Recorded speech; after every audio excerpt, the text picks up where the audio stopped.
As you're having a seat, come on, put your hands together for the one, the only, Jay Gilligan, everybody.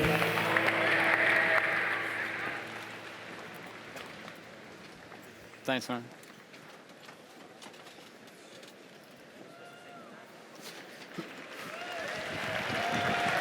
Hi, my name is Jay. I live in Stockholm, where I teach juggling at the National Circus School of Sweden. In fact, it's a university. You can get a bachelor's, a master's, and even a PhD in the circus arts. It's pretty crazy. Growing up in Ohio, I never thought such a thing would exist.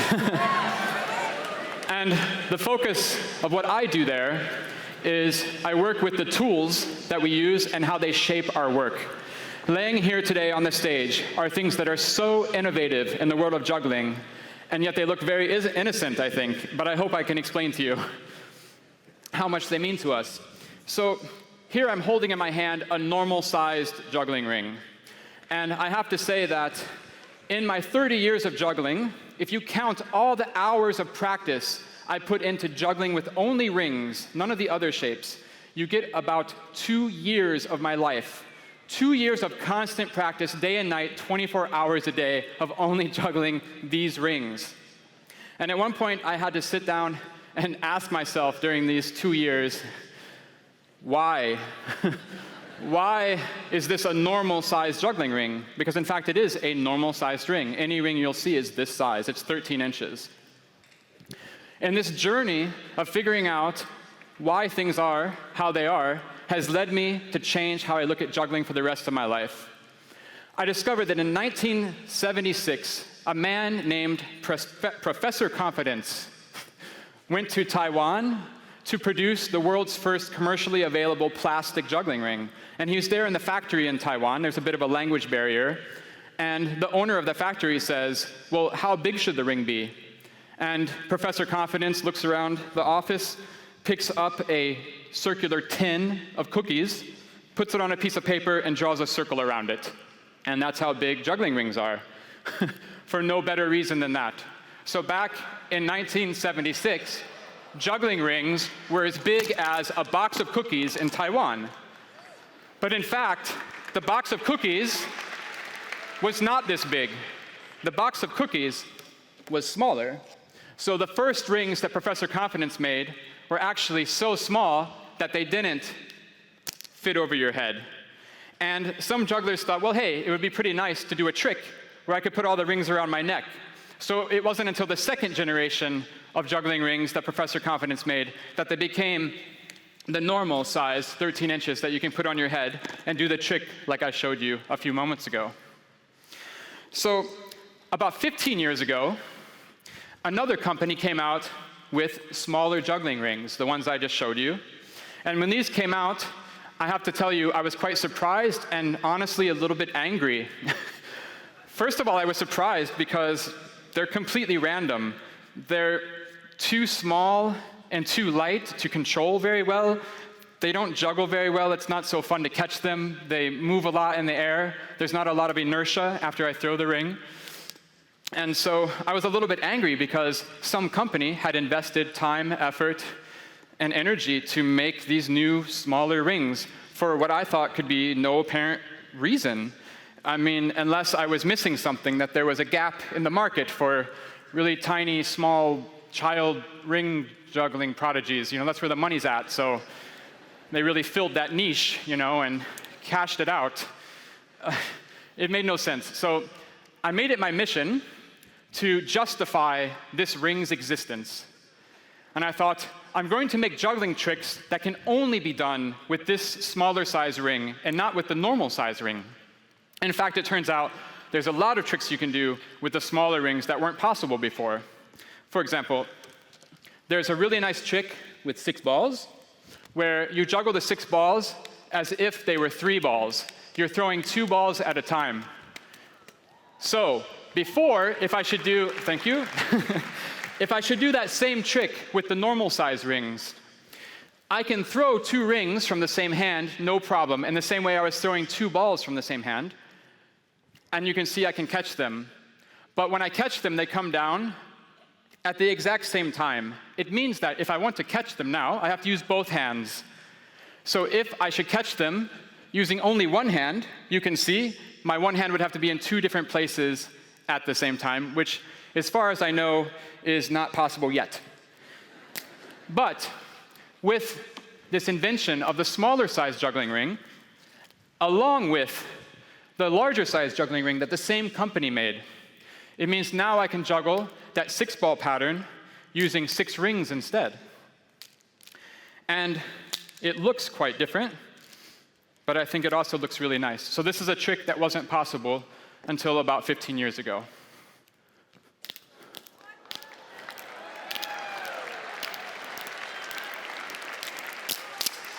Thanks. Thank you. Thank you. And so, for the past 15 years, I've had a lot of fun playing around with these 3 different size rings. I have the normal size ring, the smaller ring, and the bigger ring. And it's been really a lot of fun. And I'm a little bit embarrassed to tell you that it took me until last year to think, oh, I guess I could have different sizes than only 3. I could make even more sizes. It took me 15 years to figure that out.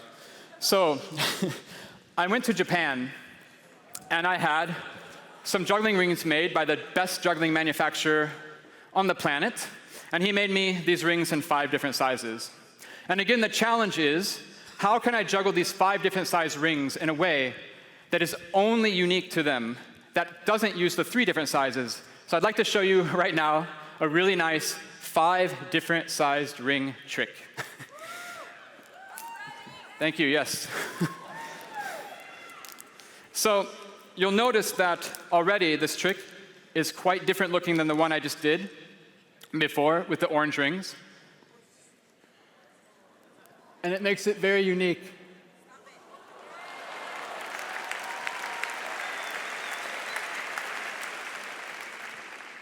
These rings have to be the exact same size to stack up like that and not fall down. So after changing the size of the circles from bigger to smaller, we started to think, well, maybe they could be other shapes as well, instead of circles. Maybe like a square, or in fact, a triangle. So, right? Triangles. Equilateral triangles. Thank you, thank you. I don't have enough time today to get into the isosceles, but maybe later tonight, when we do tonight. So, again, the question becomes, what can I do with triangles that I couldn't do with the circles? Of course, I could throw a triangle in the air and catch it, but I could have done that with any of the different sizes of rings. I could also throw an apple into the air, a knife, a bowling ball, a flaming torch, a kitten, or whatever. But that's not unique. What makes juggling triangles unique? And so, I'd like to try to do a trick or a pattern where I have to use triangles. Now you'll notice in this pattern, the triangles are touching each other. In the same way, when I did the trick with the 5 different size rings, they were all physically interlocked with each other. It means when you're trying to do a new piece of juggling, and you're trying to make something that is specific to a shape, it's really good that they physically interact. And that way you use the special properties exactly of that shape. And they can interlock in different ways. So I'm a little bit, again, I don't know, ashamed or embarrassed to stand up here in front of you and say, I've been juggling for 30 years. We have a PhD program in juggling. And what we're doing is making different size circles and triangles. It seems a little bit pathetic. If I look around at other art forms and I think about, photography, for example, oh, hey, I made a photo. It's a little bit smaller. Yeah, great.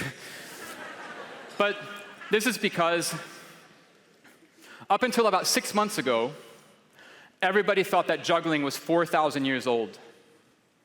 And in that context, thinking about innovation of 4,000 years of an art form to make different size circles and different shapes, it's a little bit sad, I think. But 6 months ago, a colleague of mine from Stockholm, his name is Erik Oberg, he was doing some historical research into juggling, and he found out that juggling is in fact only about 100 years old. What we're doing today, what we're all working on, what we call juggling today, is only about 100 years old. And in terms of that, I'm really happy and excited to stand up here in front of you and say, yeah, now we have different size circles. Now we actually have triangles, because we didn't have that 100 years ago. And it's really exciting to be making history right now with juggling. It's 100 years old, it's a very young art form, and I get to be, at the forefront, and these really, in one way, trivial or small innovations, but they are innovations nonetheless, and it's really fun. This goes back to this idea that when the manufacturer in Switzerland made the smaller ring, remember I said I couldn't understand why it existed, and I wanted to justify what we were going to do with it. There is this divide between the manufacturers and the artists who practice juggling. And so we have, as an artist, what I call a choice of destructive creation. Destructive creation means that personally, I'm a juggler. I don't know how to mold industrial mold, injection mold plastic. That's not my specialty. But I can destroy something to create something new. It means I can cut, break, bend, twist, or glue shapes that already exist and to make new shapes. So for example, here, I have a normal juggling club that I've cut a hole in. And again, it's funny because it is a normal club. It's the normal size, shape, weight, length, diameter, center of gravity. There's a standard juggling club. And so I just cut a hole in it. And in fact, they're still able to be used as you would normally use a normal juggling club. And they still fall on the ground, just like a normal juggling club would fall on the ground. It's no problem. So you can see that the hole doesn't affect that, and that gravity still has its way with them. But, thank you.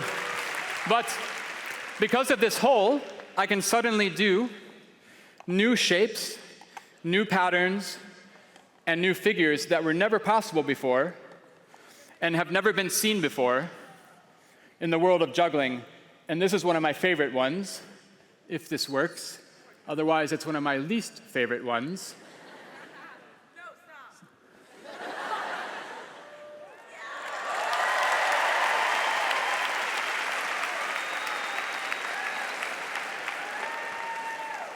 Yes, thank you. It's one of my favorite ones. So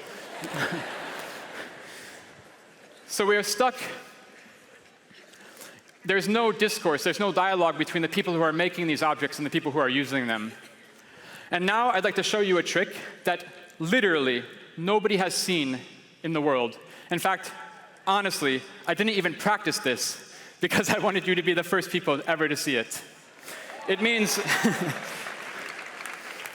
now before you get too excited, it's the same trick I've already done with the orange rings, but wait. The company who made the first smaller ring 15 years ago, they made the smaller ring in pink as well as orange, and a few other colors. Yeah, you're into pink? Anybody? Thank you. Well, sorry to say that until about 4 months ago, there were no big rings in pink. And honestly, truth be told, it's taken me 6 years of my life of working with a manufacturer on various levels, politically, financially, and otherwise, to have a big ring made in pink. And I'm the only person in the world with big pink rings, which also makes me the best big pink ring juggler in the world by default. So I'm going to try to do that same pattern with pink rings. And you could ask me, and you could say, well, hey, what's the big deal? What does it mean? You just did it earlier with the orange rings. It looks the same. And honestly, I don't know what it means. I don't know yet what it means, but what I do know is that it has a chance now to mean something, because it did not exist before. We had never seen that pattern. Literally, what I just did a few seconds ago, nobody has ever seen it before. I can't tell you what it means yet, but what I do know is that now we can start to discuss visual design, aesthetics of our work. We can juggle big pink rings. And in the same way that I made use of this small ring, which I think is quite effective. I really like the patterns I showed you. It means I'm sure, I'm confident in the future in juggling that juggling with pink rings will have some sort of significance. It will have some sort of impact on the technique. For example, let's say that you're a painter. Imagine this, you're a painter, and someone says to you, you can only use one color blue for your whole life. You want to paint the ocean? Well, here's your blue. You want to paint the sky? Oh, it's the same blue. And that's exactly what we had as jugglers up until about 1 month ago. We had one color blue. You go on the internet, and you want to order your juggling rings, and here's the color blue. There you go. I hope you like it. It's taken me 8 years working on this project, and it just happened last month that I got 5 different shades of blue. So, thank you for being excited as I am. But imagine that. Imagine telling somebody, hey, I'm a visual artist, I'm a painter, and I use one color blue. There's one color of blue paint. That's ridiculous, right? As an artist, you wouldn't stand for it. And so now we have 5 different colors of blue, and it means that you can focus on the whole pattern, or you can focus on each individual ring, each individual shade of blue. And then you can start to see different details inside of the pattern. I think to somebody who doesn't juggle, when I juggle, perhaps you see a big mess of things in the air. But as a juggler, I see each and every individual object. It's because I have to control each and every individual object. I can't just look at the pattern and say, oh, it's a big mess, I hope it doesn't fall down. So I have to be aware of everything that's happening. And I wanted to try to communicate this to an audience. It means when I'm juggling the 5 different shades of blue, you could zoom out and see the whole shape that's generally blue, or focus in on a specific shade, and maybe start to understand details that weren't possible before. As an artist, I have another level of expression that I can work with. So to conclude, for now, before I'm going to be back this evening, and I hope to see some of you here, we're going to do some different things. But for now, I'd like to try to communicate to you what it feels like for me when I juggle. And in this way, I was looking for an object that would give some sort of trace of its history, some sort of idea or information of where it's been and how it's been interacting with myself and the other objects. Almost like a time machine. I needed a time machine. And so, in fact, I invented a very elaborate, very expensive, very cutting edge. The technology, it's not really, I shouldn't really be talking about. This isn't going out anywhere, is it? Nobody, it's just us in this room. Okay. So I have this very innovative technology. It's called a 3D printer ball. It's a 3D printer that as it goes through the air, it leaves a trail. It's 3D printing all the time. It looks like this. So it's my 3D printer ball. And as I juggle these, you're going to start to see how these objects interact with each other in the air and how they interact with my body in a way that wasn't visible before. And as I juggle them, I hope you get a little bit of the feeling that I do when I juggle. And in fact, I have some music to juggle this to. Please.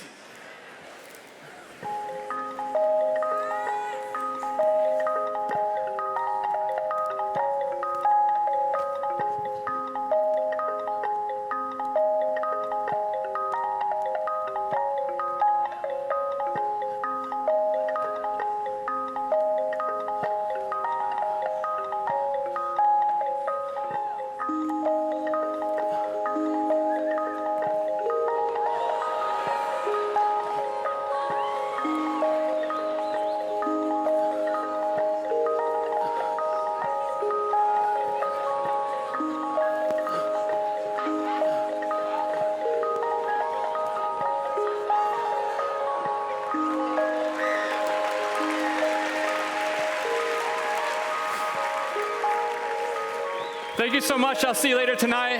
Thanks for having me. Jay Gilligan, everybody. Go juggling. Great job, buddy. Thank you so much. Thanks, man.